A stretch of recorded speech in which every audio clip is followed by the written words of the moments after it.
사도행전 2장 43절부터 47절 말씀 우리 한 절씩 교독하겠습니다. 사람마다 두려워하는데 사도들로 인하여 기사와 표적이 많이 나타나니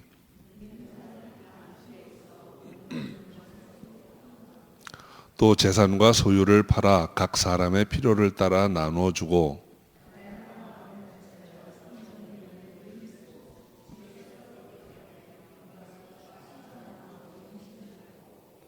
하나님을 찬미하며 또 온 백성에게 칭송을 받으니 주께서 구원받는 사람을 날마다 더하게 하시니라. 아멘. 기도하겠습니다. 아버지 하나님 감사합니다. 오늘 참으로 귀하고 아름다운 날 주님 전에 부르셔서 신령과 진정으로 예배드릴 수 있게 하심을 감사합니다. 우리의 마음의 중심을 주님께 올려드립니다. 우리의 드리는 예배를 기쁘게 흠양하여 주옵소서. 함께 하신 줄 믿사옵고 예수님의 이름으로 기도합니다. 아멘. 오순절에 이제 성령 세례가 있었습니다.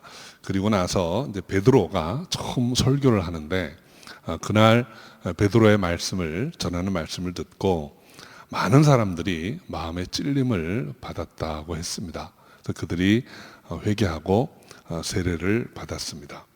죄 사함을 얻었고 성령을 선물로 받았습니다. 그 사람들이 이제 처음 교회로 모이게 된 것입니다. 이것이 이제 초대 교회의 모습입니다. 우리가 가끔 이제 초대 교회로 돌아가자라는 말을 하기도 합니다.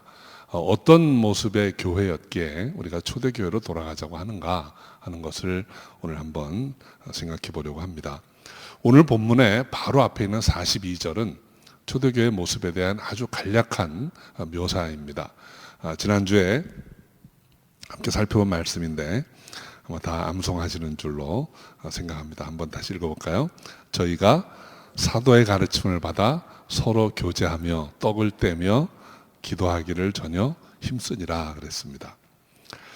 이것이 구체적으로 어떤 것이었는가 하는 것을 오늘 말씀을 통해서 우리가 살펴보도록 하겠습니다. 먼저 43절입니다. 우리 함께 읽어보죠.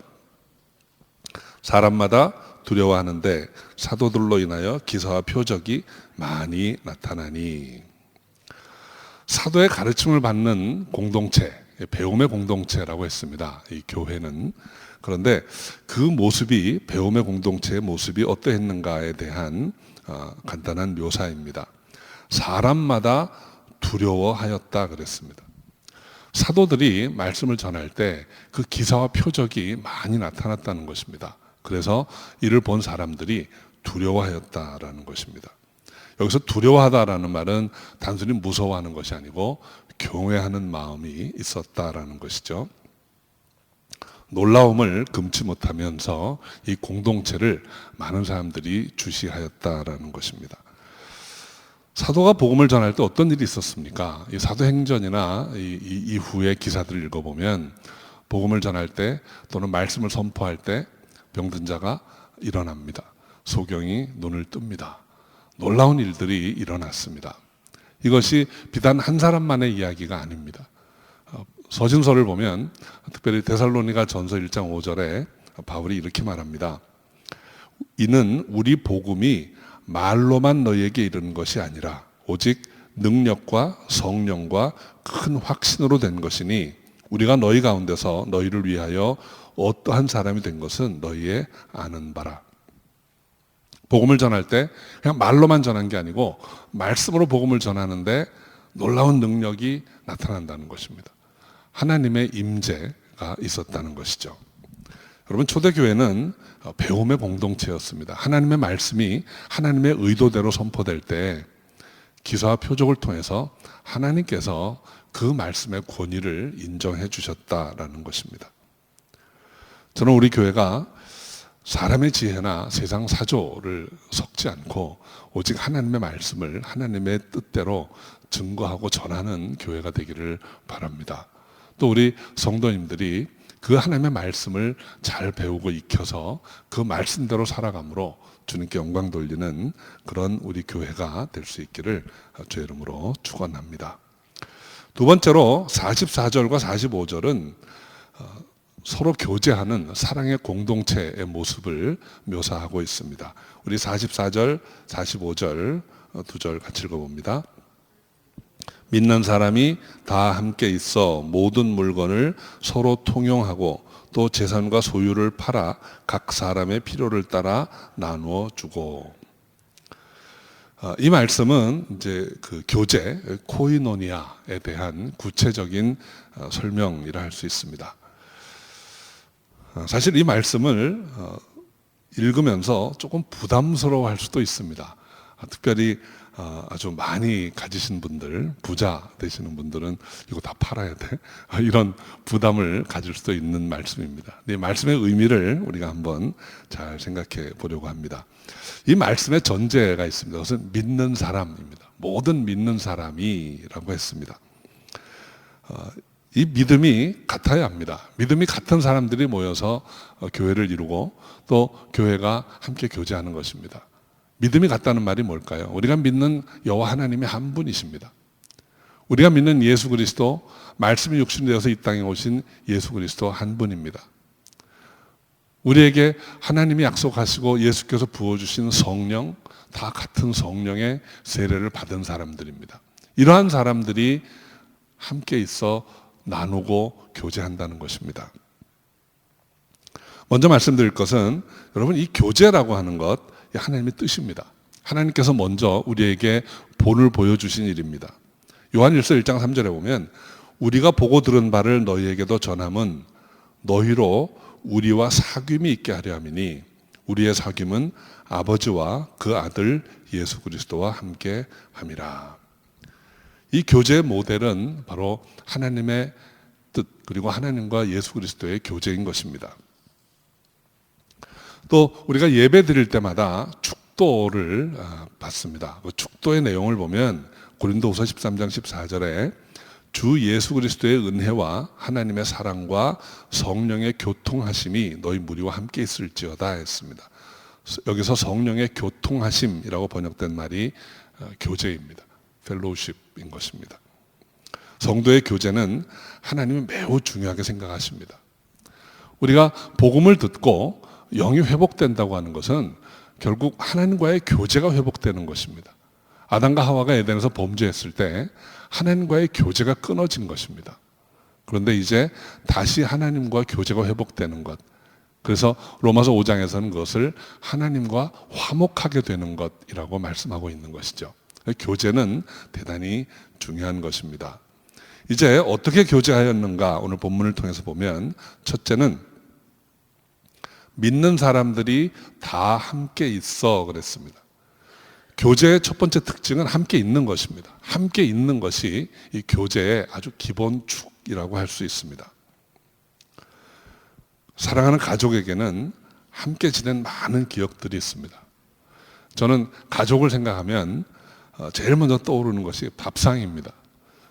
우리가 식탁에서 밥 먹은 지가 꽤 오래됐는데도 저는 가족 하면 밥상이 떠오릅니다. 밥상 바닥에 이렇게 둘러 앉아서 가족들이 함께 식사하던 그런 장면이 떠오릅니다. 가족하면 함께 여행하던 일들이 기억이 납니다. 낯선 곳에 우리 가족, 아는 사람이라고는 가족밖에 없이 그렇게 다니면서 여러 가지 즐거웠던 일들이 기억납니다. 또 좋은 일이 있을 때 진정으로 함께 기뻐할 수 있는 것은 가족입니다. 여러분, 친구들은 내가 정말 좋은 일이 있어도 나처럼 기뻐하지 못합니다. 여러분, 벌써 손주 보신 분들 많이 계시잖아요. 손주 정말 이쁜데 남이 그렇게 이뻐하나요? 가족이 이뻐합니다. 가족이 제일 기쁘고 즐겁습니다. 여러분, 정말 슬프고 어려운 일을 당했을 때 가족같이 아파하면서 내 일로 여기는 분이 세상에 없습니다. 공동체는 함께 있는 것, 함께 있던 기억, 이것을 가진 사람들이 공동체입니다. 교회도, 이 신앙 공동체도 마찬가지라고 생각합니다. 사랑하는 이를 먼저 천국에 보낼 때 우리가 함께 모입니다. 함께 있습니다.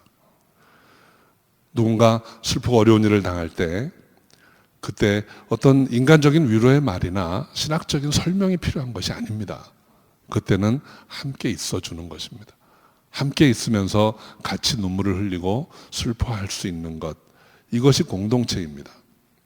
즐거운 일이 있을 때 함께 그 잔치에 참여해서 정말로 기뻐해주고 함께 나누는 것, 이것이 공동체입니다. 특별히 신앙 공동체에는 함께 섬기는 시간들이 있습니다.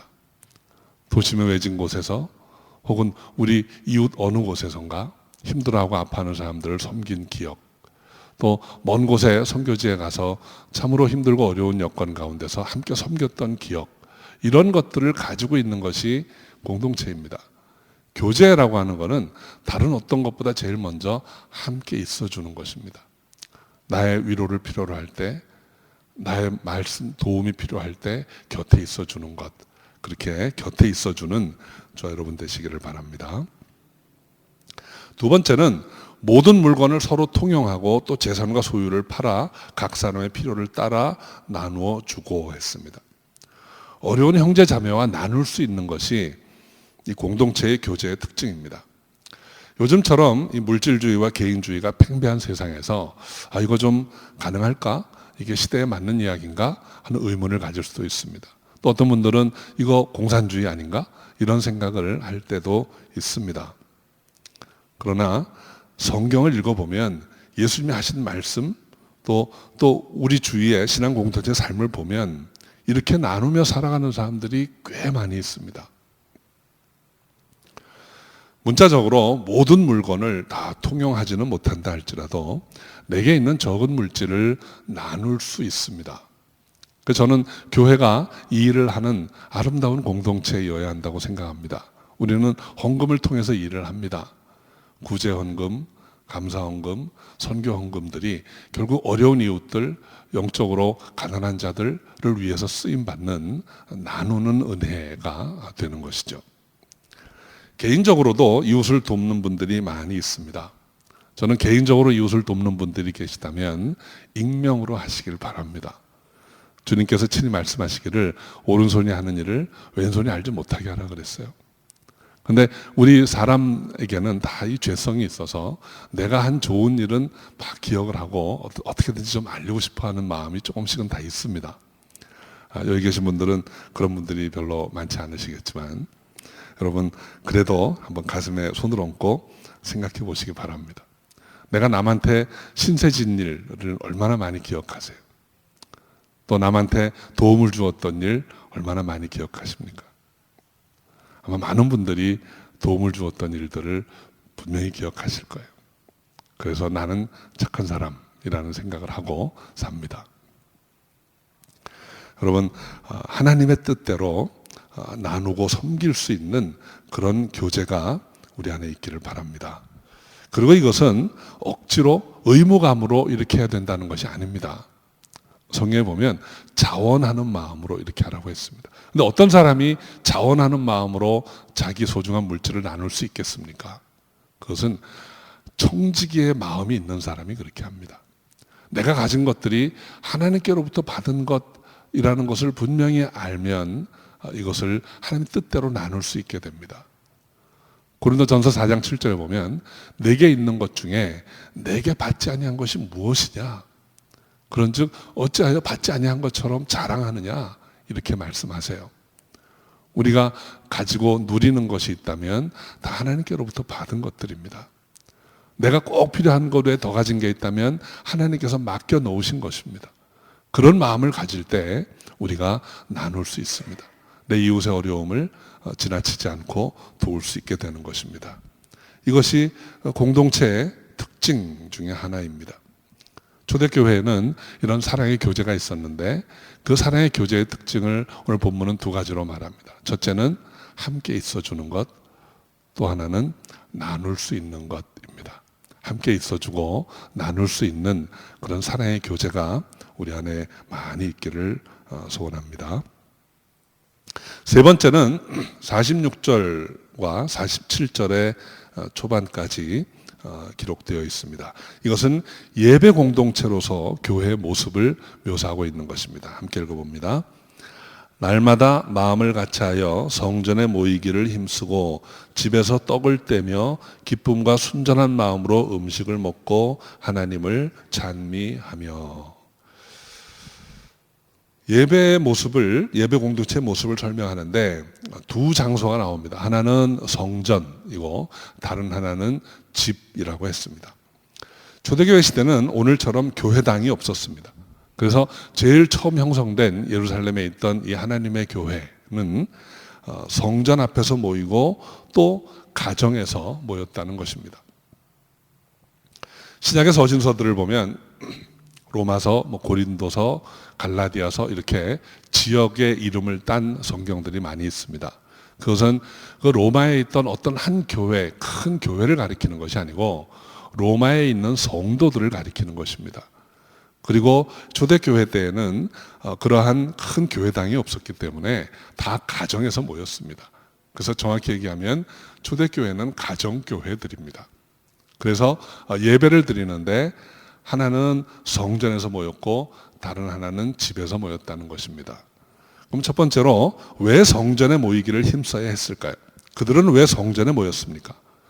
성전은 본디 제사를 드리는 곳입니다. 그런데 유대교회 제사를 드리기 위해서 교회가 모이지는 않았을 것입니다. 또 성전에 모이는 것이 바리새인들처럼 정시에 기도하기 위해서 모였을까요? 그건 아닐 것입니다. 주님은 그렇게 남에게 보이면서 외식하는 기도를 기뻐하지 않으셨습니다. 성전과 같은 넓은 장소가 필요했던 것은 사도의 가르침 때문입니다. 사도의 가르침이 교회의 모든 기준이 됩니다. 그런데 말씀드린 것처럼 당시의 교회는 다 집에서 모였기 때문에 사도들이 그 집 다 찾아다니면서 가르칠 수가 없습니다. 그래서 넓은 장소 한 곳에서 사도가 일관되게 가르치면 그 사도의 가르침을 받고 성도들이 집으로 돌아가서 다시 예배를 드리고 교제를 하고 이렇게 했던 것이죠. 오늘날로 표현하자면 사경회를 했다고 할 수 있겠습니다. 넓은 장소에 수천 명이 모여서 하나님의 말씀을 들었던 것입니다. 그리고 두 번째로 집에서 떡을 떼며 기쁨과 순전한 마음으로 음식을 먹고 하나님을 찬미하며 그랬습니다. 그래서 이 집에서라는 말이 오늘날 환경을 통해서 말씀드리자면 이것이 바로 교회입니다. 한 군데 넓은 장소에 모여서 사도의 가르침을 받고 교회에서 예배드리고 교제하고 하나님을 찬미하는 일이 있었다는 것이죠. 그래서 첫째로 이 떡을 떼며라는 말은 성찬입니다. 우리 지난주에 한번 설명을 드렸습니다. 성찬은 기독교 신앙의 핵심입니다. 예수님의 성육신과 예수님의 십자가의 죽으심을 늘 기억하고 기념하는 행위가 바로 성찬식인 것이죠. 그래서 떡을 떼며라는 말은 그리스도의 복음을 전하는 예배를 가리키는 것입니다. 초대교회 이후에 오랫동안 이 성찬이 예배의 중심이었어요. 그래서 이 개톨릭이나 개신교 중에도 의식을 중요하게 생각하는 교회들은 늘 성찬을 빼지 않고 했었습니다. 그런데 이제 청교도 이후에 이제 말씀이 그리스도의 복음이 성찬의 자리를 대신했기 때문에 이제는 예배 때마다 이 강대상에서 주의 말씀이 선포되는 것이 예배의 중심을 이루게 된 것이죠. 떡을 떼며라는 말은 집에서 예배를 드렸다라는 것입니다. 두 번째로 기쁨과 순전한 마음으로 음식을 먹고 했습니다. 성도의 교제 중에 최상의 교제는 함께 먹는 것입니다. 여러분 함께 맛있는 음식을 나누어 먹으면 모든 소원했던 마음들이 다 가라앉게 되는 것입니다. 식탁의 교제는 대단히 중요합니다. 삭개오가 회심하였을 때 예수님께서 처음 하신 일이 삭개오야 오늘 내가 네 집에 유하여야 하겠다. 그 집에 들어가서 함께 식사를 하신 것입니다. 제자들이 회심했을 때에도 그 제자의 집에 들어가서 함께 식사할 때 그 자리에 세리와 창기들이 많이 모였다고 했습니다. 함께 먹는 것, 이것이 가장 가까운 친밀한 교제 중에 하나입니다. 계시록 3장 20절에 보면 누구든지 내 음성을 듣고 문을 열면 내가 그에게로 들어가 그로 더불어 먹고 그는 나로 더불어 먹으리라. 예수님께서 한 영혼이 구원받는 것을 예수님과 같은 식탁에서 먹고 마시는 것으로 표현하고 계십니다. 우리가 예배에 성공하고 하나님 앞에 나아가는 것, 그것을 가장 효과적으로 아름답게 이끌어주는 것이 바로 이 교제이고, 교제의 핵심이 먹는 것입니다. 성도의 교제를 통해서 주님께 더 가까이 나아가는 저렴 되시기를 바랍니다. 세 번째는 예배의 한 부분으로 하나님을 찬미하는 것을 말씀합니다. 여러분, 예배의 본질 중에 하나는 하나님께 영광을 돌리는 것입니다. 하나님께 영광 돌리는 가장 직접적인 예배 행위가 바로 찬양입니다. 하나님께서 우리의 이 찬양을 들으실 때 아주 직접적으로 응답하실 때가 많이 있습니다. 사도행전 16장에 보면 바울이 빌립보에서 복음을 전하다가 감옥에 들어갑니다. 그런데 그 감옥에서 바울과 실라가 하나님을 찬미하였다고 했습니다. 그러자 하나님의 능력이 임해서 옥문이 터지고 착고가 풀리는 역사가 있었던 것입니다. 하나님의 찬미, 하나님을 찬양하는 것에는 이러한 많은 권세와 능력이 따르게 됩니다. 그래서 이 찬양은 곡조 있는 기도라고도 하고, 찬양을 감사의 제사라고도 합니다. 찬양 중에 치유받는 일들이 있고, 찬양 중에 하나님의 음성을 듣기도 하고, 찬양 중에 회심의 역사가 일어나고, 또 찬양 중에 은혜가 충만히 임하게 되는 것입니다. 그래서 여러분, 이 교회에서 예배의 찬양은 여러분 꼭 참석하셔서 전심으로 여러분의 마음을 하나님께 드릴 수 있기를 바랍니다. 가끔 준비 찬양 이런 말을 들을 때가 있어요. 여러분, 찬양은 다른 걸 준비하는 시간이 아니고 찬양 그 자체가 미니스트리입니다. 찬양 그 자체가 사역입니다. 그것을 소중하게 여기시고 하나님을 찬양하는 저럼 되시기 바랍니다.